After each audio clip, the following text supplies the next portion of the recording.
Welcome to Humanity Depends on It, episode 2.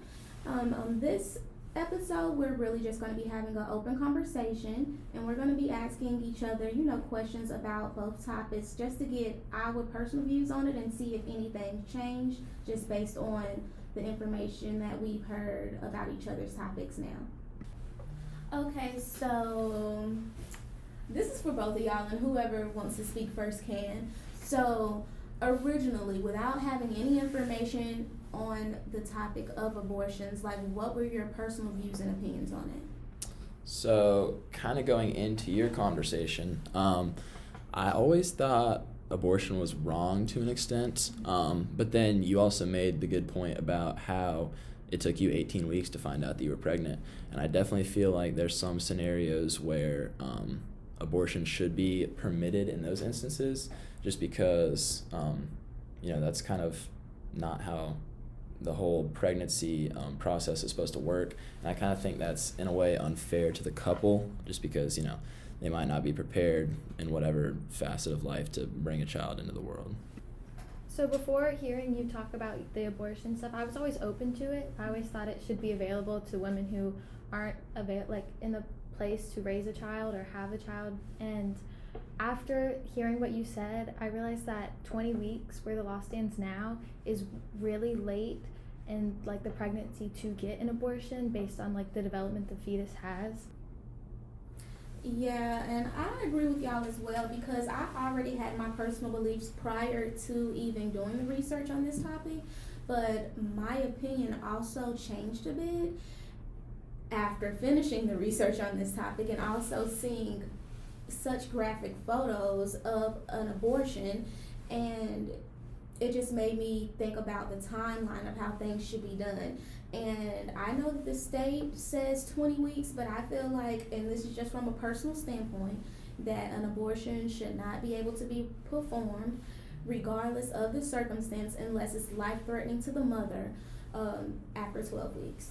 Yeah, and really what did it in for me was when you showed us that picture, just because you can see how developed that fetus was, and the thought of taking that out of the world after it had progressed that far was just kind of tough to see. And that was at 15 weeks. Yeah, so getting even farther, I can't imagine how developed it would appear. So I researched mandatory vaccines and making personal belief exemptions no longer allowed in certain states. What do you guys think about that? So as far as mandatory vaccines go, I feel like early on in a child's life, there's definitely some vaccines that should be necessary. The MMR series, which is mumps, measles, and rubella, is a very controversial one, but I feel like it's very necessary as those diseases are almost eradicated. So to leave yourself unvaccinated gives that certain disease a chance to come back into this world. An instance of this happened in Disney World in 2014, and I think it was a case 14 different cases of measles, and that's just kind of incredible to hear because that vaccine had been so scarce in our nation. Wait, so did you say Disney World or Disneyland? Disney World. So the one in Orlando? Yes. That's scary. Yeah, because That's scary because we go there every single year. Yeah, and that's what happens when you get all those unvaccinated people in one area, especially an area populated like Disneyland. Anybody that comes into contact with it, even if you are vaccinated, like we said, if you have enough unvaccinated people around you, then it's going to be a bad day in Disneyland for you. Oh, wow. And just to kind of piggyback off what you said, I completely agree. I think that the ones that are most important, they should be done. I do believe as a parent or just a person in this world in general, you should be able to do whatever you decide to do in this world.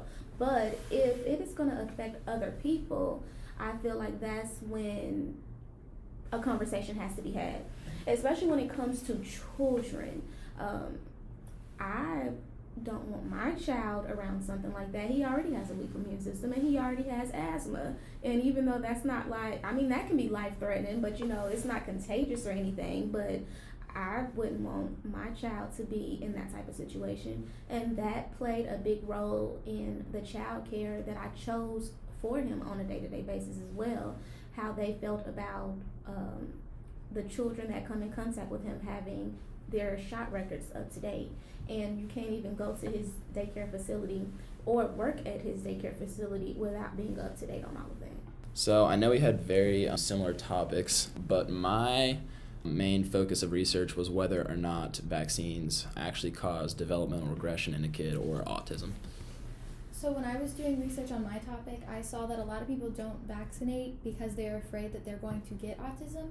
After Dr. Wakefield published an article on The Lancet about how vaccines cause autism, but since that has been published, it's been debunked. Like the CDC went through and did a bunch of research and saw that he was being bribed by companies that were anti-vaccine. The study was only based off 12 kids, and so it wasn't very thorough or well researched, and the doctors involved, they faced criminal charges and lost their medical license.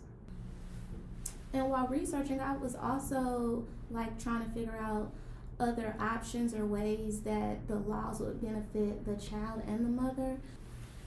And amongst doing that, I obviously had to do a little additional research in reference to it.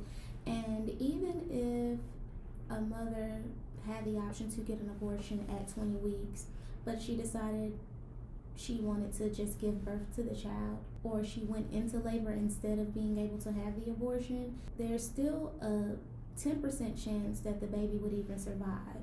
And even within that 10% of survival, there's a 30% chance that that child would have autism. Yeah, and that right there shows how our topics are, ultimately more connected than we thought they were. In both cases, there's instances for a child to have that kind of developmental regression. Obviously, I can see it more in the abortion standpoint because pull a child out that early, it's often that there is some kind of hiccup or, developmental disorder. Yeah, because they're not fully developed. Yeah, exactly. Their brain isn't fully developed, their lungs. Mm-hmm. Yeah, and, as far as vaccines go, there have been, some cases that, people have said they've linked to vaccines, but ultimately, most of those have been kind of debunked.